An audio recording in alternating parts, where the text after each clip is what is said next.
नमस्कार, मैं हूं सुमित अवस्थी। आज हम भारत के लोग में हम बात करेंगे चुनावी राज्यों की, खासकर राजस्थान और मध्य प्रदेश की, जहां पर कानून व्यवस्था और कथित सरकारी सुस्ती आज की बड़ी सुर्खियां बनी हुई है। पहले बात राजस्थान की करते हैं, जहां का एक बेहद खतरनाक वीडियो आज देश की बड़ी हेडलाइन बना हुआ है। दरअसल एक गांव में दो भाइयों के बीच जमीन का पुराना झगड़ा, दोनों पक्ष आमने सामने, पहले बहस और उसके बाद खूनी खेल। हिंदी पट्टी में रहने वालों के लिए इसमें कुछ भी नया नहीं है। ऐसी अनगिनत वारदात हमारे सामने आती जाती रहती है, हम देखते सुनते रहते हैं। लेकिन राजस्थान के भरतपुर के बयाना में हुई खूनी जंग में जिस तरह के एक शख्स की निर्ममता पूर्वक हत्या की गई, उससे यह मामला आज सुर्खियों में है। एक युवक को पूरे गांव के सामने दूसरे युवक ने ट्रैक्टर से रौंद दिया। जिंदा शरीर के ऊपर से ट्रैक्टर के पहिए दौड़ते रहे तब तक जब तक कि उसकी जान नहीं निकल गई, और शायद मरने के बाद भी मुर्दा शरीर पर ट्रैक्टर दौड़ाया गया। आप तस्वीरों में देखिए, एक या दो नहीं, तीन नहीं, बल्कि 8 बार आगे पीछे कर 55 सेकंड का ये वीडियो इस निरीह शरीर को ट्रैक्टर के पहियों तले रौंदता हुआ आप देख सकते हैं। 55 सेकंड में एक नहीं, दो नहीं, 8 बार रौंदा गया इस निरीह को। बताया जाता है कि दोनों खानदानी भाई थे। बयाना के अड्डा गांव के बहादुर गुर्जर और अतर सिंह गुर्जर के बीच लंबे समय से जमीन का विवाद चल रहा था। आज सुबह इसी विवाद में दोनों पक्षों के बीच जमकर लड़ाई हुई थी। इसमें इनके घरों की महिलाएं भी शामिल थी।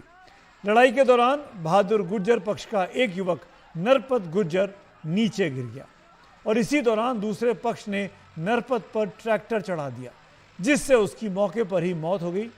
झगड़े में दोनों पक्षों से 12 लोग घायल हुए हैं। ये तस्वीर विचलित करने वाली है, परेशान करने वाली है, इस हद तक डिस्टर्ब करने वाली है कि इसको देखने के बाद हिम्मत नहीं होती इस वीडियो को दोबारा देखने की।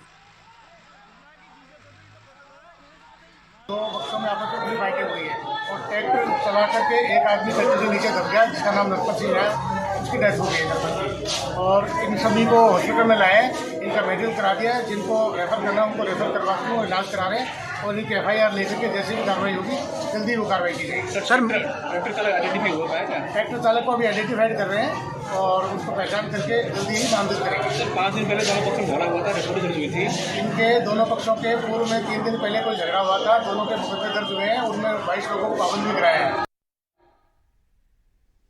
आपसी रंजिश का मामला है, पुराना जमीन का झगड़ा चल रहा था, लेकिन राज्य में चुनावी मौसम है। 1 महीने बाद राज्य में वोट पड़ेंगे, तो दो भाइयों के झगड़े में हुई इस हत्या पर सियासत गर्मा गई है। कांग्रेस शासित राज्य में विपक्षी पार्टी बीजेपी ने कानून व्यवस्था का मसला उठा दिया है। बीजेपी ने दिल्ली से लेकर जयपुर तक बड़े नेताओं को सियासी रण में उतारा और गहलोत सरकार को कानून व्यवस्था के नाम पर जमकर घेरा। कांग्रेस ने भी पलटवार कर बीजेपी को आईना दिखाने की भरपूर कोशिश की है। आइए देखते हैं संबित पात्रा और प्रताप सिंह खाचरियावास के बीच ये फेस ऑफ।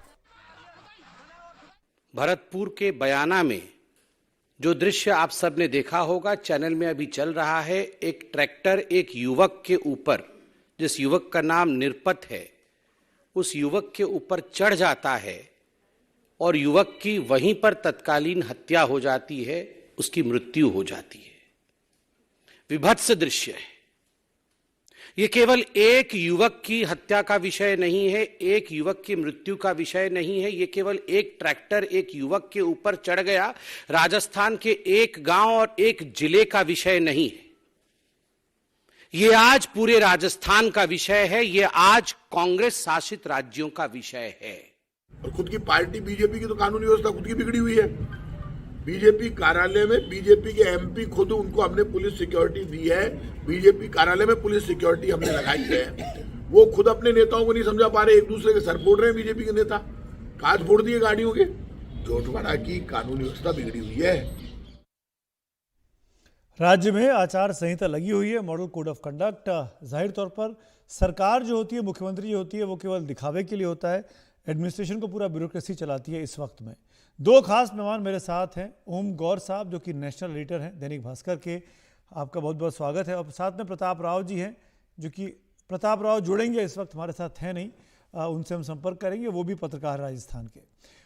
पहला सवाल गौर साहब मेरा आपसे ही है, मामला आपके सामने है, जो कुछ हुआ हम सब ने देखा और खुद पुलिस बोल रही है कि आपसी रंजिश का मामला है।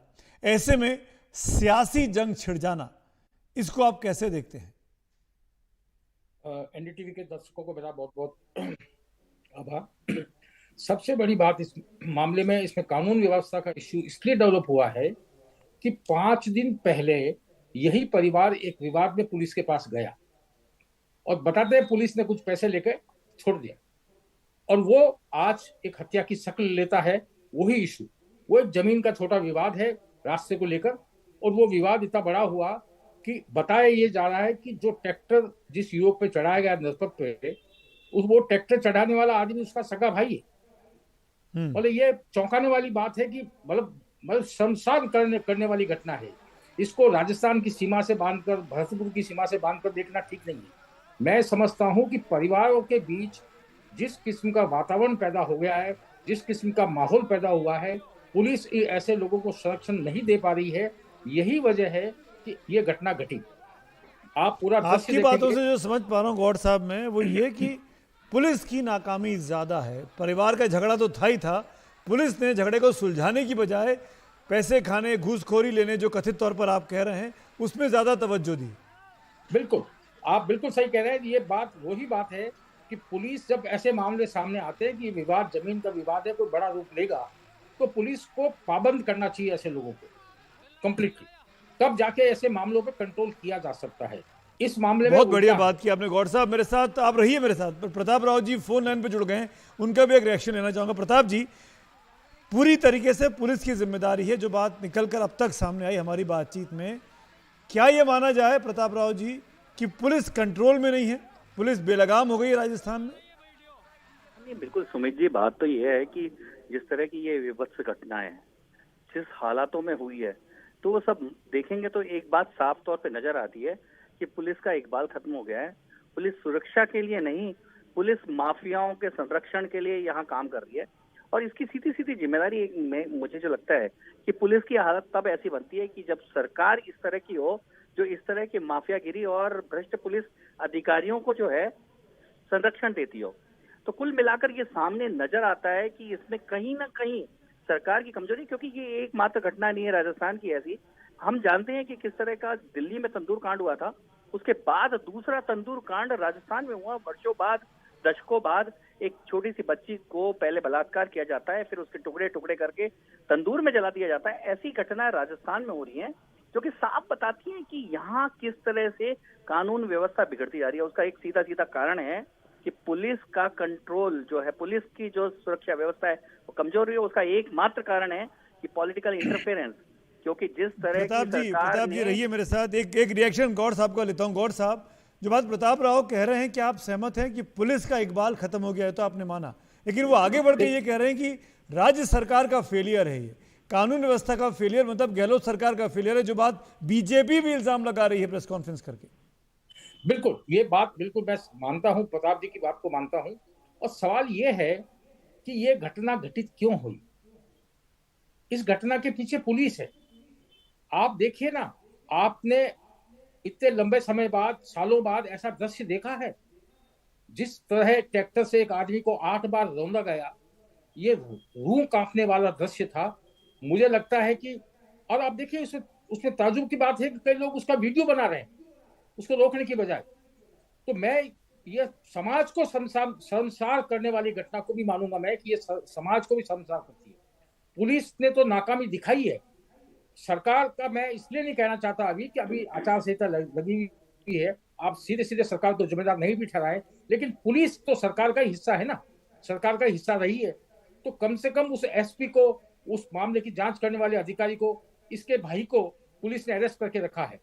और एक वीडियो आ गया उसका जिसमें वो मान रहा है कि मैंने ही मर्डर किया, लेकिन उसमें वो एक रास्ता निकालता है कि मुझे नहीं पता कि इसके नीचे मेरा भाई है। मुझे नहीं पता। 8 बार ट्रक निकाला, ट्रैक्टर निकाला, आगे पीछे, और कह रहा है कि पता नहीं नीचे कोई है। ये तो जानबूझ के झूठ बोलने वाली बात है। मर्डर भी कर दो और सीना चोरी भी दिखाओ। समीर जी, एक बात देखिए कि उसके ट्रैक्टर पे जो बैठा है उसके लाल शर्ट पहना हुआ है, जब पुलिस उसको पकड़ के लाई है तो उसने ब्लू कलर का या ब्लैक कलर का एक शर्ट पहन लिया है, बस ये बदलाव है, चेहरा वही है। अरे वाह, मैं तो ये तो आप मेरे इम्पोर्टेंट रोंगटे- बात कह रहे रोंगटे खड़े हैं। हो- बहुत रोंगटे खड़े हो बहुत गए। वक्त की कमी है मेरे पास, राव साहब और गौर साहब, शुक्रिया आपसे जुड़ने के लिए। लेकिन कुल मिलाकर राजस्थान में जो कुछ हुआ बीते 4-5 महीनों में, आपने वो ग्राफिक्स भी देखा होगा किस तरीके से क्राइम बढ़ता जा रहा है। और क्राइम बढ़ने की वजह से अगर बीजेपी वर्सेस कांग्रेस हो रहा है तो वो गलत नहीं है, क्योंकि चुनाव का वक्त है और सरकार की नाकामियों को सामने करना विपक्ष का काम रहा है। इस बीच में एक और घटनाक्रम की ओर ले चलते हैं आपको। ये भी चुनाव से जुड़ी खबर है और ये भी राजस्थान की खबर है। प्रियंका गांधी की एक पुरानी रैली में दिए उनके बयान पर आपत्ति जताते हुए बीजेपी ने आज चुनाव आयोग से शिकायत की है। पार्टी का आरोप है कि कांग्रेस नेता ने धार्मिक भावनाओं को आहत किया है। आयोग पहुंचे बीजेपी डेलीगेशन में केंद्रीय मंत्री हरदीप पुरी, ओम पाठक, अनिल बलूनी और राधा मोहन अग्रवाल शामिल थे। दरअसल प्रधानमंत्री मोदी ने भीलवाड़ा में माला शेरी डूंगरी मंदिर में भेंट चढ़ाई थी। एक खबर के हवाले से प्रियंका गांधी ने कहा कि प्रधानमंत्री जी ने भीलवाड़ा में मंदिर में 21 रुपए ही भेंट दिए थे। उन्होंने ये भी कहा कि पीएम और बीजेपी बड़ी बड़ी बातें करते हैं लेकिन निकलता अंदर से कुछ भी नहीं है, और उनका सच भी यही है। बीजेपी ने 21 रुपए भेंट देने वाले तथ्य को गलत करार दिया और इसे धार्मिक भावना भड़काने का मामला बताते हुए चुनाव आयोग से आज कार्रवाई की मांग की है। आईपीसी से भी ऊपर है और आरपी एक्ट एक ऐसा स्टेटमेंट जिसको वो खुद एडमिट करती है बोलते हुए, मुझे पता नहीं ये सही है सही कि है गलत। कि गलत, और उसके बावजूद भी वो बोलती है और बोलती ही जा रही है, उसके साथ रिलेट कर रही है सरकारी योजनाओं का। धार्मिक भावनाओं से आप झूठ नहीं फैला सकते, दुर्भावना नहीं फैला, वैसे तो धार्मिक भावना से प्रचार ही नहीं कर सकते। कांग्रेस भी पलटकर पहुंची थी चुनाव आयोग, लेकिन वो राजस्थान को लेकर ही, वो तेलंगाना और मध्य प्रदेश को लेकर पहुंची है बीजेपी की शिकायत करने के लिए। खैर फिलहाल वक्त है ब्रेक का, लेकिन ब्रेक के बाद वीडियो ऑफ द डे में आज स्टोरी ऑफ द डे होने वाली है, और वो ये कि एनडीटीवी इंडिया की खबर का इम्पैक्ट हुआ है, असर हुआ है, कैसे मध्य प्रदेश में जिस बच्ची के साथ जाती हुई थी उसको अब इंसाफ की उम्मीद जगी है। एनडीटीवी की इस रिपोर्ट के बाद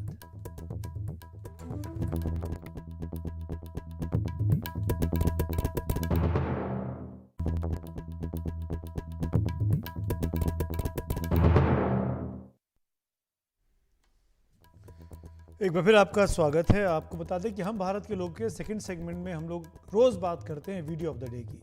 आज वीडियो ऑफ द डे जो है वो स्टोरी ऑफ द डे भी है, और उसकी वजह है, जैसा कि मैंने शुरू में कहा कि आज राजस्थान की बात करेंगे, मध्य प्रदेश की बात करेंगे। अब बारी मध्य प्रदेश की है। मध्य प्रदेश की सरकारी सुस्ती की पोल खोलती एक रिपोर्ट हमने आपको दिखाई थी और उसका असर हो गया है। दरअसल मध्य प्रदेश के उज्जैन में महीने भर पहले खून से लथपथ आधे कपड़ों में कई दरवाजों पर दस्तक देने की एक मासूम की तस्वीर ने देश को झकझोर कर रख दिया था। आरोपी पकड़ा गया। घायल 14 साल की बच्ची कई दिनों तक अस्पताल में जिंदगी और मौत से जूझती रही। खबर उज्जैन की थी, सुर्खियों में रही। हमने 1 महीने के बाद सरकार के वादों पर मंगलवार को एक ग्राउंड रिपोर्ट दिखाई, जिसके बाद मध्य प्रदेश सरकार और प्रशासन अब थोड़ा सक्रिय दिखाई दिया। 24 घंटे पहले ऐसा नहीं था। एनडीटीवी की खबर का असर हुआ। लोग अब उस पीड़ित परिवार की मदद कर सकें, इसके लिए उनका एक बैंक अकाउंट प्रशासन ने खुलवाने का वादा किया है, या खुलवाया गया है। मैं इसको स्टैंड करता हूं, बैंक अकाउंट खुलवाया गया है।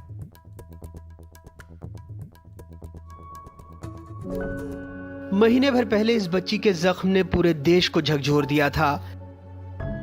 एक ऑटो रिक्शा चालक ने उसके साथ कथित तौर पर बेरहमी से बलात्कार किया। खून से लथपथ आधे कपड़ों में उज्जैन की सड़कों पर वो मदद की गुहार लगाते दिखी, लेकिन सबने आंखें मूंद ली। एक सन्यासी ने पहले पुलिस फिर उसे अस्पताल पहुंचाया। आरोपी पकड़ा गया। सरकार ने बड़े बड़े वायदे किए। जिंदगी चलती रही। उसने मध्य प्रदेश की आत्मा को घायल किया। बेटी मध्य प्रदेश की बेटी है। हर तरह से हम चिंता करेंगे।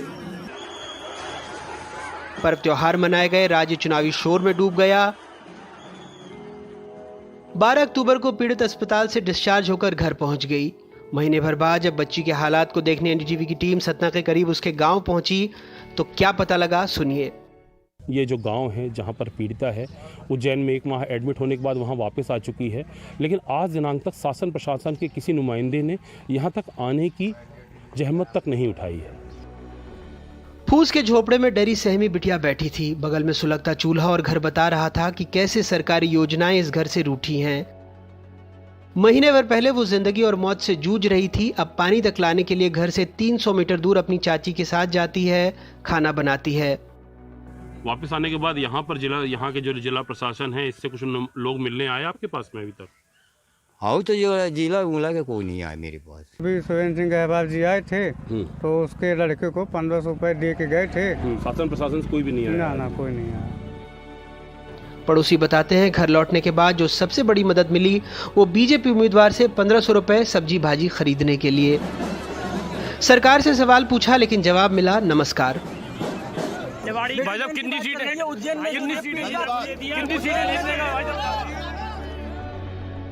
परिवार का दावा है उन्हें सरकार से इकलौती जो मदद मिलती है वो है 600 रुपए हर महीने सामाजिक न्याय पेंशन। लाडली लक्ष्मी, लाडली बहना, नारी सम्मान, महिला आरक्षण आधी आबादी को पूरा हक देने की हर दल वकालत कर रहा है, लेकिन हकीकत उज्जैन से सतना आते ही साफ हो जाती है।